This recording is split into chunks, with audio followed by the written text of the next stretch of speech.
Okay, one last time. Today is the day before our event, and we're going to try to review a few high points and low points, probably, of our ancestry.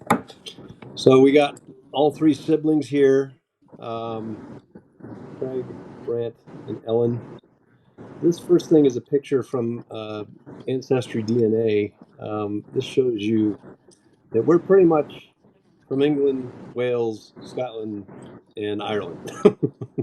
There's no outliers there. So basically, that's our ancestry.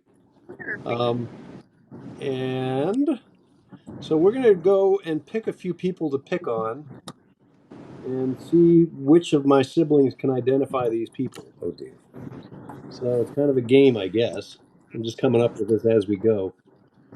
We'll put that away. I know that. Okay, we're going to start with the easy ones. Who's that? That's Dad's dad, Right. Francis. Okay, you are correct. You win the prize. I don't know what the prize is yet, but we'll figure out something. There's no prize. Maybe you get some of this. Oh, an applause.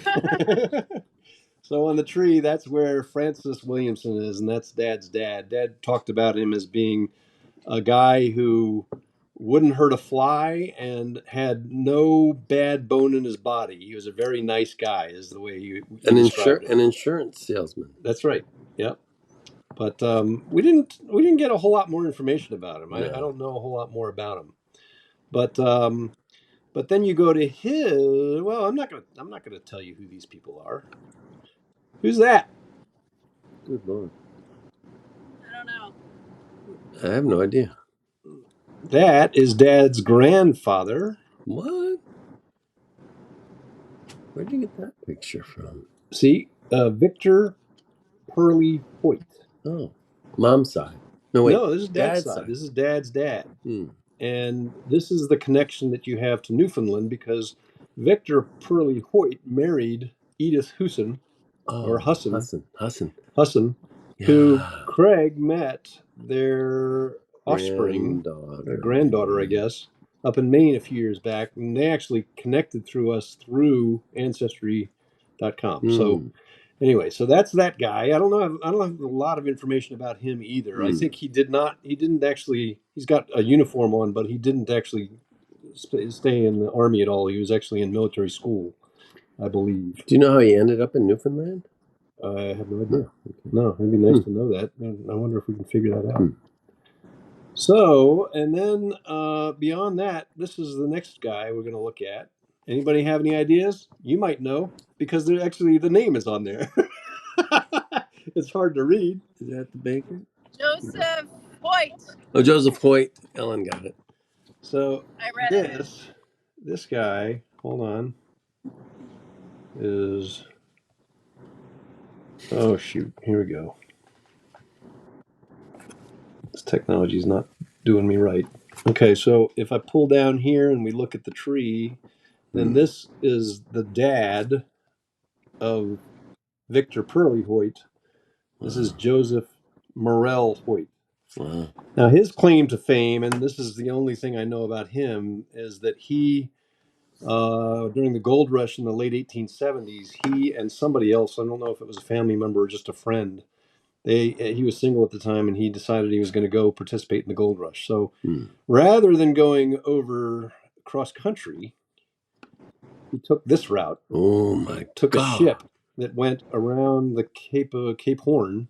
Would be 1849, wouldn't it? 1850s? Yeah, right. You said 1870s, but yeah, I guess it would be 1840. wow, we went around Cape Horn into San Francisco, and apparently this was the quicker of the two ways to do it. Going overland took a lot more time, and probably this was something for privileged people to take the ship around instead. I'm assuming, but if you didn't sink, yeah, I mean that's gnarly down there, right? But he didn't make any money on gold at all. He made a ton of money selling people supplies. Smart. For going looking for gold. So good idea. So that's him. And then let me get into this one. Who's that? That's Victor. Victor who? DeBaker. Victor DeBaker. Ellen, you there? Uh-oh, did we lose Ellen? Yeah, I'm here. Oh, okay. Can you see I'm that? here. Yeah. So that's the ship that Victor de Baker piloted or captained, I guess. And that's the, what is it? Shusan? The Sushan. Sushan. Apparently running rum and some other commodities across the Atlantic Ocean. That's what the history book says. I know. Okay. So the probably the important piece of information here is that there was a point where he was on a boat that was burning, and he had to take a life-threatening leap from the burning. Three of them. Three what? 3 crewmen made it. Oh, I didn't know that. You tell the story. Huh. So the ship was on fire, and another ship came by, and 3, including Victor, jumped as the ship made one pass, and jumped on the other ship and survived, and hence we were all born. Yeah, actually, we all jumped that jump too. That's right. Thank God, because we wouldn't be here if we hadn't. So that's Dad's side. There's some other Williamsons and people that I don't know a whole lot about, to be honest. So we're just going to try. Some people don't like this stuff too much, so we're not going to dwell on it too much. But we'll kind of move on to Mom's side. So Mom, who's that? Mame! That is Mame. That is Mame. Eleanor Ramsey Walton. Well, yeah. Walton Newman. Newman, I think, was her first name. Yeah, Eleanor Newman was her birth name. Right. And we'll get into that in a minute. But she married this fella here, and that is Craig. What? Ramsey, Craig. who died at a young age. Age 41, I think. Yeah, somewhere in there. Had some kind of heart condition. He had rheumatic fevers. Right, and probably had some kind of arrhythmia at some point. Mm. So those are those two. You guys know those. So let's pick another one from that side. I can clip stuff out, so I'll take my time before I start messing up. Oh, here's another picture of Mame that's a little bit younger. So so that you don't think that this guy is robbing, or that she's robbing the cradle at this age. I think that's Mame on one of her cruise ships. On her cruise ship. Yeah, I think you're right. She was the social. Yeah, like on Love Boat. Right. I forget that girl's name, but what do you call a person on Love Boat? It was Queen Mary, wasn't it? I don't remember what boat she was on. I think it might have been the Queen Mary, actually. Yeah, it might have been. I don't know. I can't say that for sure. Yeah. I didn't mention this. I should mention this. So this is Dad's mom. She is Donna. No. Doris. She did all that artwork. Yeah, Doris. She was an artist. Pearl Hoyt. And married Williamson. Right. She's actually, some of these pictures of her very, as a young person, it's funny because we remember her when she's ancient, but as a young woman, she was really good looking. She was. You don't think she's good looking? You're just kind of creeping me out a little bit. All right. So let's go back to. Okay, so other folks who are in the mix for Mom's side of the family. Let's go to Mame. Since we were talking about Mame, let's talk about. We don't have a picture of Mame's dad, who was Harold Hastings Williamson, and he was a doctor trained at Johns Hopkins. Not Williamson. I'm sorry. No, Harold Hastings Newman. Newman. I'm sorry. Who's that? He was a doctor. He trained out of. He was Daddy Doc. Yeah, he was Daddy Doc, and he married. I don't remember her name right off the bat, but where is she? Okay, why am I? Sorry, I'll cut this out later. It's okay. Looks like Linda and Dad are married. Where's the? Where's Mom? Just don't take the exit. Where'd Mom go? Oh, I got to go back to me to get Mom in there. Oh, something wrong. Okay, there she is. So now we're into Mom's family. Oh, there we and go. Mom's mom is those two, Mom and Dad, and then stop. Gosh, oh my God, drive me a little crazy. Okay, so yeah,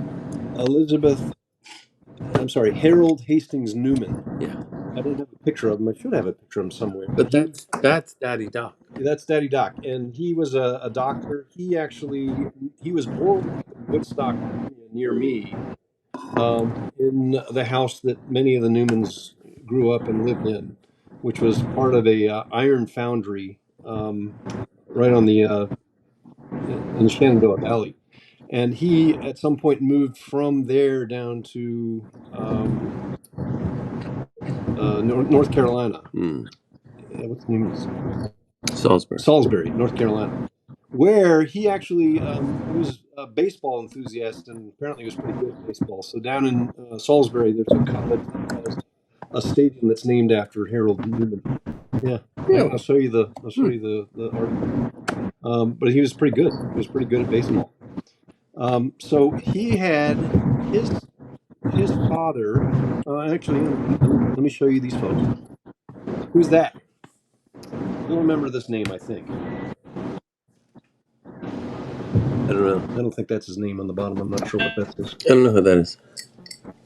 That's Edgar Douglas Newman.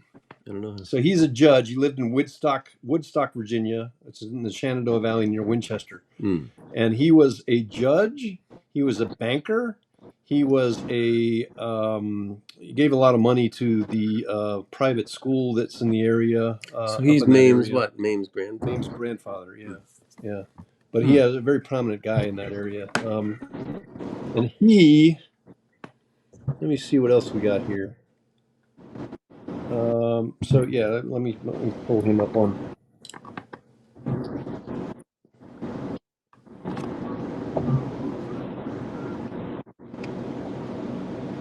So there's he on top.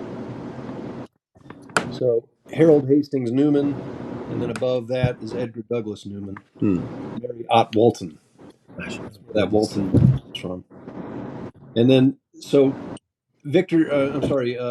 Douglas, Edgar Douglas, his father was Benjamin Newman.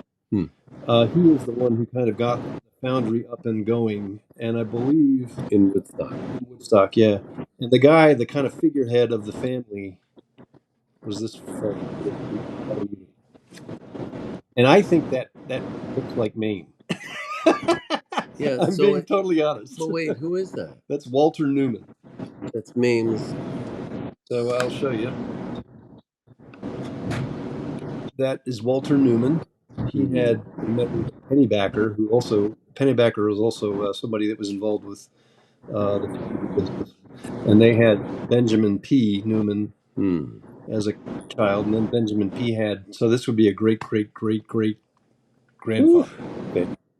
And that's as far as I go back. I don't know a whole lot more. Oh, actually, I do know this. So the Newmans, as opposed to the other side of Mom's side, the Newmans came across in the 1600s as indentured servants. Really? So they had to go through the 7 years of toil, and then after 7 years, given some land that they then. Yeah. Where did they land, in Virginia? Somewhere in Virginia, yeah. Yeah. But a lot of people at that time frame died during that 7 years, so it's pretty. They were seasoned. This family was seasoned. They kind of made it through, and it's a big deal because they came from nothing and became something, basically. So that's the main side of things. We will go back. Wait. What? I want to hear LLB and yeah, we're going that. John Ramsey. That's not the main side. Oh. That's the Ramsey side. I mean, it's Ramsey. Oh, right. Okay. So we'll go back. Coming back down to these two, and instead we're going to see what we get from this fella. So I'll throw up a few photos here. So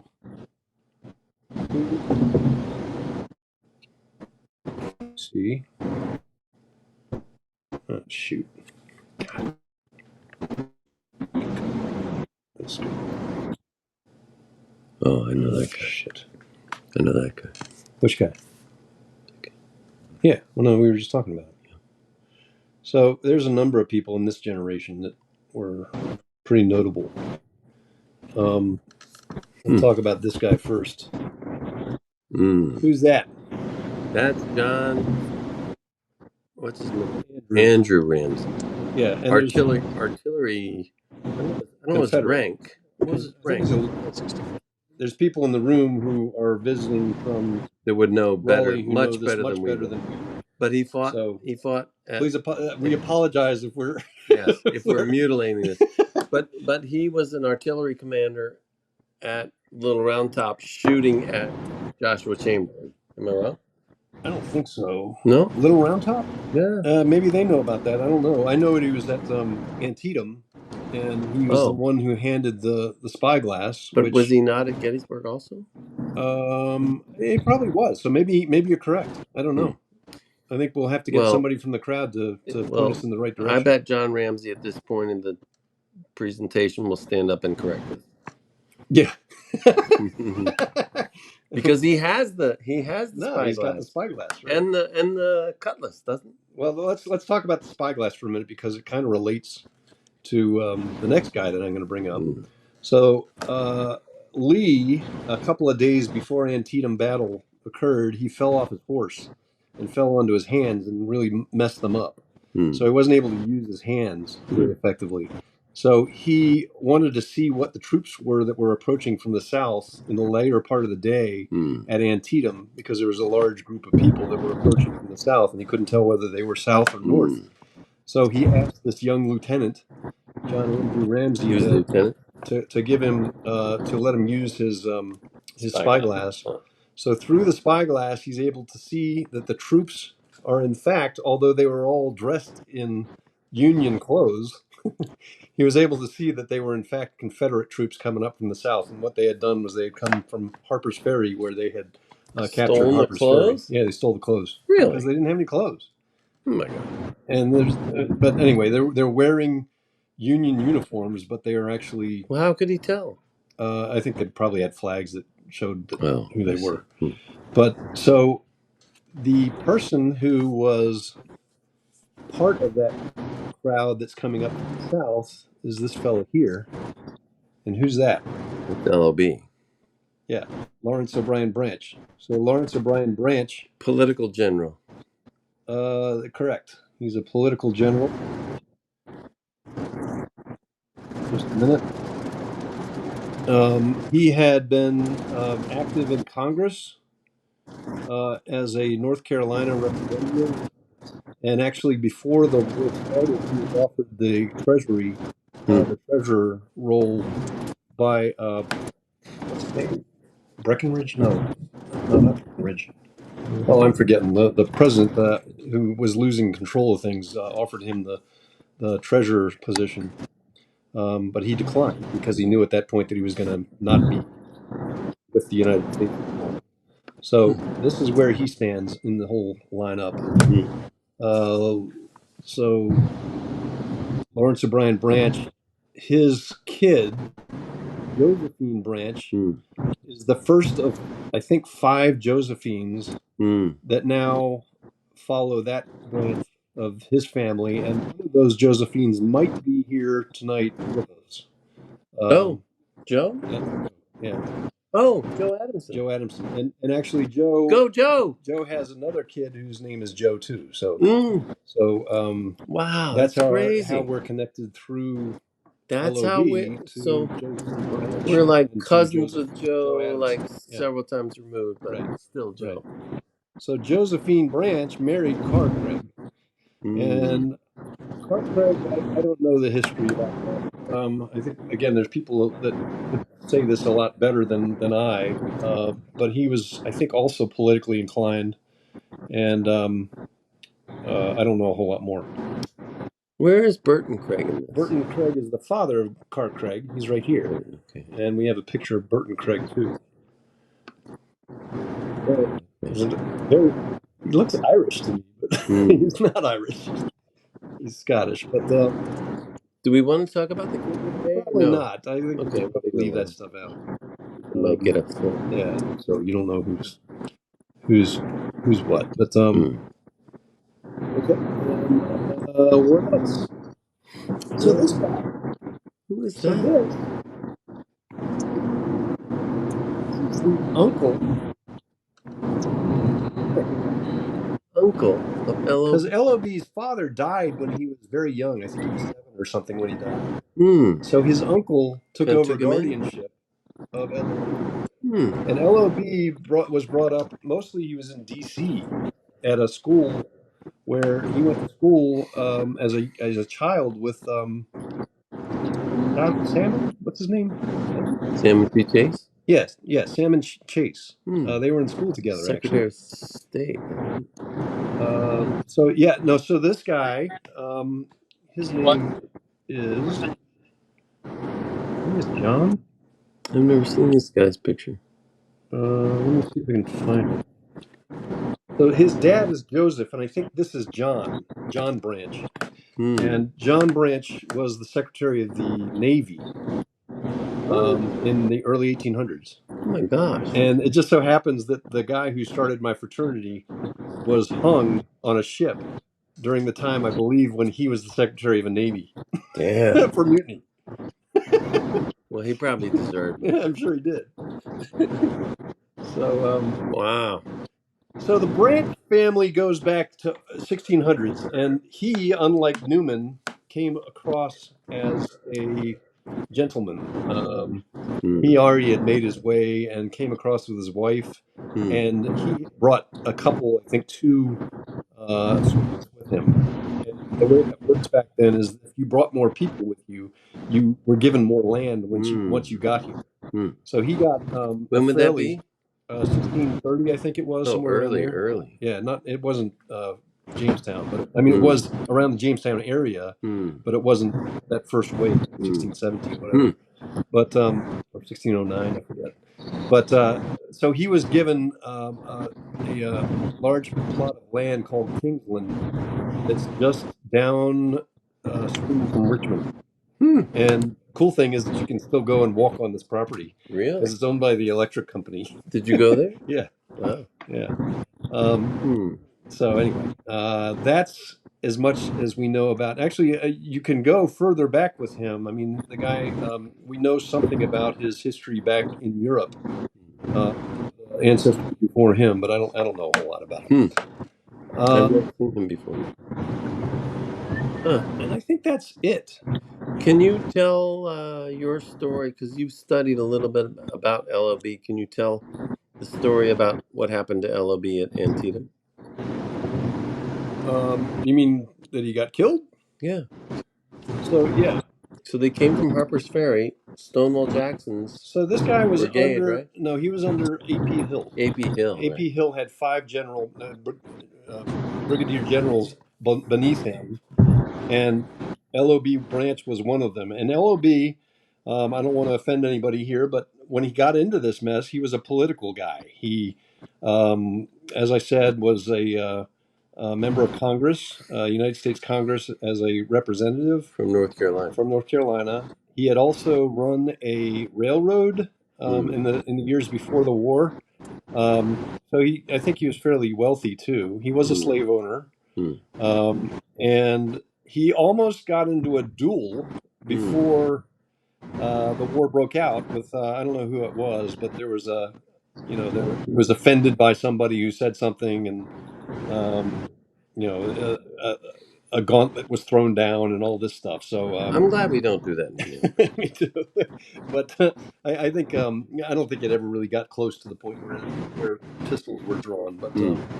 But anyway, so that is what happened before the war. Then the war comes on. He is a colonel at the beginning because he raises troops, and being the person who raises the troops up, he becomes a colonel. But through his political connections, he's brought up to the rank of brigadier general. but he didn't really know. Actually, I should take that back. He had some experience with the Seminole Wars down in Florida. Yeah. Oh, so he did do something. Well, he was kind of one of the people who serviced the general who was actually making calls. So maybe he would learn something during that time frame, but I don't think he was actually leading troops during that thing. But that was the exposure that he had. So really, there wasn't a lot of exposure. So he goes down to New Bern for one of his first battles, and New Bern, North Carolina. Yeah, New Bern, North Carolina, at the beginning parts of the war, and gets his ass kicked, Yes. big time. And you read about this, and they all talk about how he truly messed it up, left a gap in the middle of the line that was the demise for everybody in that battle.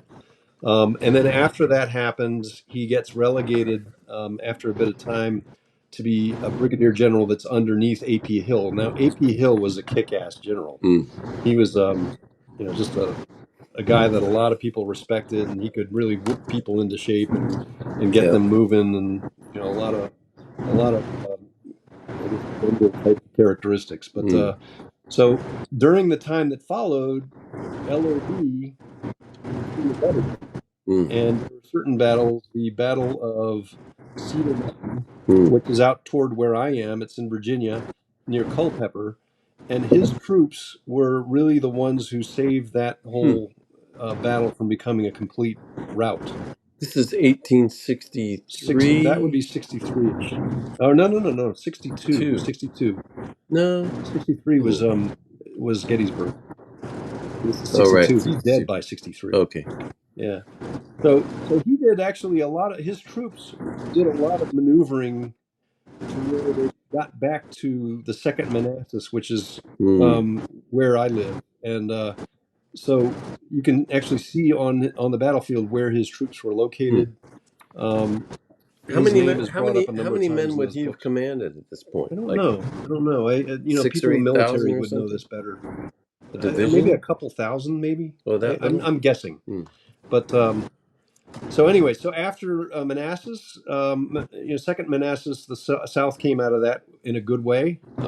They decide that they're going to take the battle to the north, and they start heading up north to Maryland. They cross the Potomac and then go into Maryland. They try to get people to volunteer to become part of the Confederate Army who are in Maryland, and the Marylanders don't want anything to do with them. Yeah, that didn't work so well. So they're still heading out toward what they want to do is try and get up to Harrisonburg, Pennsylvania. And so they're heading in that direction, and then something happens where the Union troops get a hold of the orders, and so they know what the plan is for the Confederates. And so suddenly the Union troops that are usually really slow, they quicken their pace and then kind of come to meet at Antietam battlefield. Is McClellan still here? Yeah, McClellan's He's been reinstated. He's gotten reinstated. And he's actually the one who is running the Union troops at Antietam. Huh. And Antietam happens, and there's 3 different sections to the battle. As I said, the way things turn out, Branch and his other troops with A.P. Hill are brought up from... We need to talk about Harpers Ferry a little bit, don't you? Before... So Lee had a plan, because Harpers Ferry had an arsenal, and Harpers Ferry changed hands. Ferry was in the Confederate hands at that point, yes? Well, no, it was in the Union hands until they went down and recaptured it. Okay. So it was up to Branch and some of the other generals to go down and recapture Harpers Ferry, because otherwise they felt that if they didn't have that under their control, then they wouldn't be able to effectively make this jog up toward the Shenandoah Valley. How far is Harpers Ferry from 17 miles? Oh, it's not that far. Well, 17 miles with a pack on your back. But to walk. 17 miles is what they did, and they left early that morning, and then they arrived, I think, around 1 or 2 o'clock p.m. So that's a pretty quick pace. And then they went right into battle, and then they say that he may have been the last mortally wounded person at Antietam because he was hit by a sharpshooter after the battle had actually completely, stopped. In the head. Yeah, in the head. Yep, in the jaw, I think it was. Was he on a horse? No, I don't think so. I think they were actually standing around talking. The generals were talking, I don't think he was on a horse at the time. But Because I always thought that the sharpshooters would try to shoot officers, right? Yeah, but officers learned that they didn't want to be on their horse unless they really had to be, because otherwise they were making themselves a target. I see. So, yeah. So he gets killed, and his poor family is. So he also has a lot of history that predates the war. He used to leave his family in North Carolina. He'd go up to Virginia at the hot springs and spend 2 months there because he had some kind of health condition. I don't know what the condition was, but he would go up there for the healing waters of the hot springs. Or maybe you just want to get away from because it was a swinging place, man. All the political people would go up there and hang out for a couple months. Oh dear. So, anyway, that's it. I don't know a whole lot about the other folks. I mean, I'd like to learn more about Morrell, Francis Morrell Hoyt, because he had some interesting. Do you have a picture of stuff? Well, that's the guy we already talked about. It's this guy. Oh, yeah. The guy who went around Cape Horn. Oh, yeah, that's awesome. That would be a neat thing to research. That'd be really I don't know if you could get much information on it, but you could make something up. True. Let me see. Is there anybody else? Well, the other thing about all these stories is that you don't know if they're really true, you know? Well, I mean, yeah, like you're this right. story, I don't know if LLB story is true, you know, it's just, you just don't know. Yeah, you're right. Well, LOB, because he's kind of a prominent guy in history, I mean, there's a lot written about him. So, I mean, there's a fair amount. I think that most of what we know about LOB is correct. But I remember, before I really researched this, I remember hearing that he had gotten shot in the butt. And that's not at all the case. So.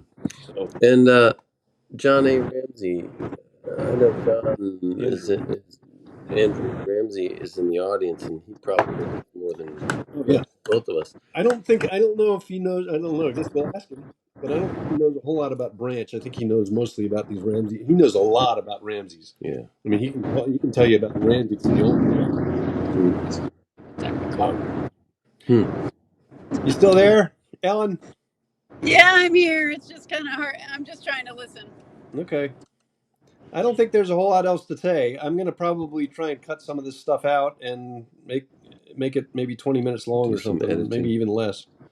I don't know when people would look at this. Maybe just on the side? I don't know. Maybe. Sorry. I mean to be a part of it, but it's kind of hard to hear while I'm on the road. So. Yeah. It's okay.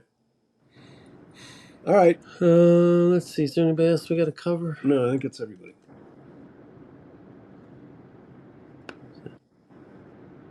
It's Douglas. Edgar Douglas. That's Clark Craig. You didn't? Well, you didn't talk about Bert and Craig. Because I don't know how to talk about him without getting in trouble. Yeah. Okay. I mean, he was political too. I think he was I don't know what. I think he probably had a representative spot too. Well, you know, I remember Mom talking about, like, is this true that? No, it can't be true. In her book, she talks about people coming in with KKK stuff. Is that true? He started it. I know, but Mom wasn't alive then. Oh, she heard about it. She heard about it. No. I mean, that stuff was going on probably when she was a kid. There's still people doing that's in her book. Is it really? Yeah. Wow. Well, no, it's in her book. Salisbury's a hotbed for that stuff. Yeah. So, I wouldn't be surprised and all that shit. I hadn't heard that. Oh, you got to look at the book. Yeah, definitely. There's a whole chapter about it. Okay, we're gonna hang up. Thanks, all right, that was cool, Brent. Happy travels. Thanks. We'll that see might you guys. be fun.